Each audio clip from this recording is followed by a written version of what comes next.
नमस्कार, स्वागत आप सभी का। आपके साथ मैं हूं पुनीत और आप देख रहे हैं क्रिमिनल्स। शर्मसार करती हुई एक ऐसी वारदात जो झकझोर देती है। रायपुर में 10 शैतानों के बीच फंस गईं बेबस बेटियां। दरिंदों के गुनाह का काला चिट्ठा बताएंगे, लॉ एंड ऑर्डर पर सवाल करती ये खबर दिखाएंगे, लेकिन साथ ही में बताएंगे सागर में रिश्तों का एनकाउंटर भी। जब डबल मर्डर की वारदात ने सबको दहला दिया, क्यों 10 महीने के मासूम बच्चे को फांसी पर लटकाकर उसका कत्ल कर दिया गया, उस हत्यारे को भी बेनकाब करेंगे। 40 लड़कियों को ब्लैकमेल करने वाले ब्लैकमेलर का राज भी होगा फाश। आज क्रिमिनल्स में शुरू कर रहे हैं क्रिमिनल्स।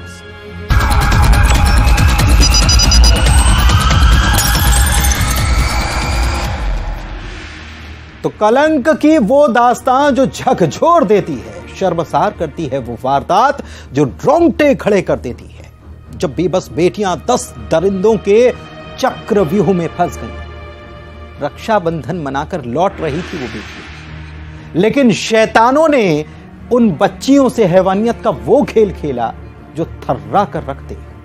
ये आबरू के लुटेरे समाज पर कलंक हैं। ये दरिंदगी, ये हैवानियत ये कह रही है रायपुर में डर लगता है।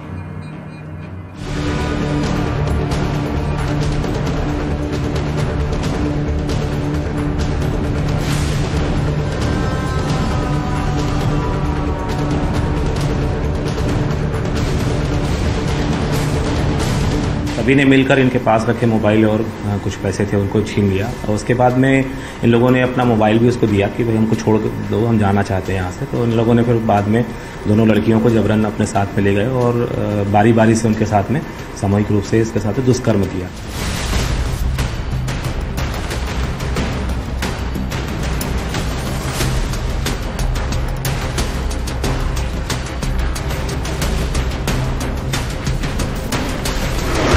वो सिसकती रही, दरिंदे हंसते रहे।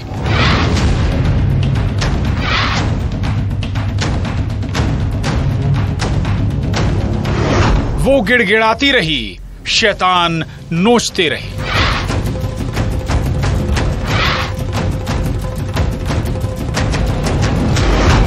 मंगेतर को चाकू से डराया।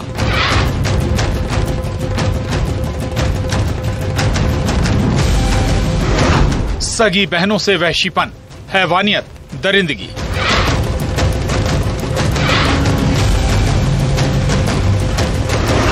न खाकी का खौफ, न कानून का डर।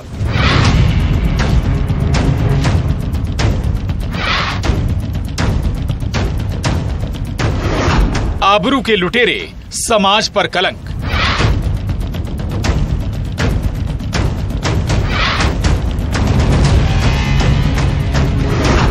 आखिर कब तक कहें हम शर्मिंदा हैं।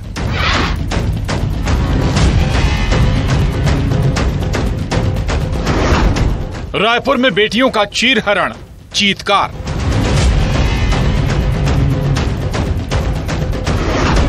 दस शैतान, बेटियां मांगे इंसाफ। इंसान की शक्ल है लेकिन दिल और दिमाग में शैतान। भेड़िए की खाल पहने हुए ये शैतान शिकार की तलाश में रहते हैं, जिनके वहशीपन, दरिंदगी और हैवानियत की जो दास्तां रायपुर से आई है वो रोंगटे खड़े कर देती है। जो सवाल करती है, आखिर किस समाज की ये तस्वीर है? क्या रात में बेखौफ होकर लड़कियां निकल भी नहीं सकती? ये सवाल इसलिए कि 10 शैतानों के चक्रव्यूह में 2 सगी बहनें फंस गई, जो राखी का त्योहार मनाकर लौट रही थी। लेकिन उन्हें नहीं पता था रास्ते में शैतान मिल जाएंगे, जो इन दरिंदों के सामने गिड़गिड़ाई भी, रहम की भीख भी मांगी।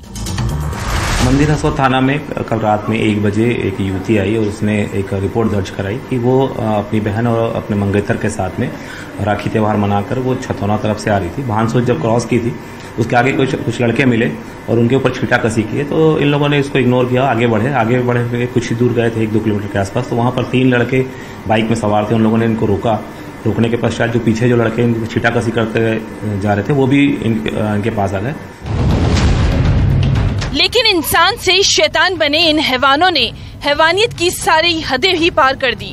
दरअसल लड़की अपने मंगेतर और बहन के साथ लौट रही थी, तभी रास्ते में बाइक सवार कुछ लड़कों ने कमेंट किया, जिसे इन लोगों ने इग्नोर किया। लेकिन दरिंदे इनका पीछा कर रहे थे और थोड़ी दूर पर बाइक सवार 3 लड़के मिले, जिन लड़कों ने रोका, धमकाया, जान से मारने की धमकी भी दी, लूट की वारदात की। दूसरे लड़के जो कमेंट कर रहे थे वो भी पहुंच गए। लड़कियां गिड़गिड़ाती रही, हमें छोड़ दो, लेकिन उसके बाद दोनों बहनों को दरिंदे अपने साथ ले गए और उसके बाद जो हुआ वो थर्रा कर रख देता है। सभी ने मिलकर इनके पास रखे मोबाइल और कुछ पैसे थे उनको छीन लिया और उसके बाद में इन लोगों ने अपना मोबाइल भी उसको दिया कि भाई हमको छोड़ दो, हम जाना चाहते हैं यहाँ से। तो इन लोगों ने फिर बाद में दोनों लड़कियों को जबरन अपने साथ में ले गए और बारी बारी से उनके साथ में सामूहिक रूप से इसके साथ दुष्कर्म किया। सोचिए वो रात कैसे कहर बनकर उन लड़कियों पर टूटी होगी, जिनके दिल और दिमाग में उन दरिंदों की दहशत को आप समझ सकते हैं। गैंगरेप की वारदात से रायपुर सन्न है। आरोपियों को दबोचने के लिए पुलिस की 6 टीम लगी। गाड़ी नंबर से क्लू मिला और फिर रेलवे स्टेशन और दूसरे इलाकों से आरोपियों की गिरफ्तारी हुई। पीड़िता ने जब रिपोर्ट दर्ज, जैसी थाने में रिपोर्ट दर्ज कराई, पुलिस अधीक्षक महोदय स्वयं ही थाने उपस्थित आए और हम सभी अधिकारियों को उन्होंने निर्देशित किया। रात में ही उन्होंने टीम बनाई और मुख्य प्राथमिकता थी कि हम आरोपियों को जल्द से जल्द गिरफ्तार करें। पुलिस आज सुबह तक लगातार सभी टीमें सक्रिय थी, तो 10 आरोपी जो थे, सभी उसमें जो शामिल आरोपी हैं वो सभी पुलिस ने हिरासत में ले लिया। पूछताछ करने पर उन्होंने जुर्म भी स्वीकार किया। पुलिस आगे की कार्रवाई इसमें कर रही है। इन दरिंदों में आरोपी पूनम ठाकुर आदतन अपराधी है, जिसकी क्राइम कुंडली पुलिस की जुबानी सुनिए। जो 17 तारीख को जमानत पर छूट कर आया है रेप के केस में। इसमें एक पूनम ठाकुर नाम का एक जो आरोपी है, ये आदतन है, ये पहले भी जेल जा चुका है। ये 302 के मामले में जेल में रहा, करीब 18 महीने था, फिर बाद में उसका एक्विटल हो गया था, वो छूट गया था। अभी वो 376 के एक मामले, पॉक्सो एक्ट के मामले में वो जेल में था, जिसमें वो 17 तारीख को, इसी 17 तारीख को वो जेल से छूट कर आया और उसने फिर से इस जघन्य घटना को अंजाम दिया है। सलाखों में 10 शैतान पहुंच गए हैं, लेकिन उस घिनौनी सोच का क्या, उन बेटियों के जख्म का क्या? रायपुर में आखिर क्यों बेखौफ है बदमाश? आखिर कब तक कहें हम शर्मिंदा हैं? पुलिस की 6 टीमें लगातार रात भर जुटी रही और सभी आरोपियों को आज गिरफ्तार कर लिया है। पूरे 10 आरोपियों से पुलिस पूछताछ कर रही है और इस मामले पर अभी जो मंदिर हसौद पुलिस पूरे मसले की जांच कर रही है। कैमरा पर्सन मनीष गीते के साथ युगल तिवारी, न्यूज 18 रायपुर, छत्तीसगढ़। अब जिस वारदात का हम जिक्र करने जा रहे हैं वहां तो अपना ही अपनों के खून का प्यासा हो गया। छोटा भाई जिसके सिर पर खून सवार हुआ, जिसने बड़े भाई को गोली मारी, पिता को बचाने आए भतीजे पर भी उसने गोली दाग दी और बेटी को भी नहीं बख्शा।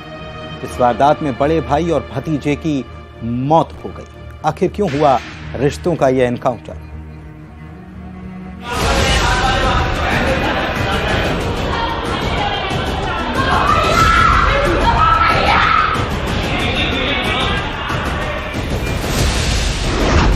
ट्रिगर पर मौत,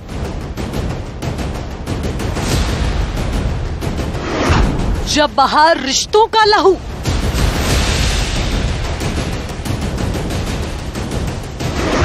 बड़े भाई और भतीजे का मर्डर, रिश्तों का एनकाउंटर। अस्पताल में ये रुदन, ये मातम, ये चीत्कार हर किसी को तड़पा रही है।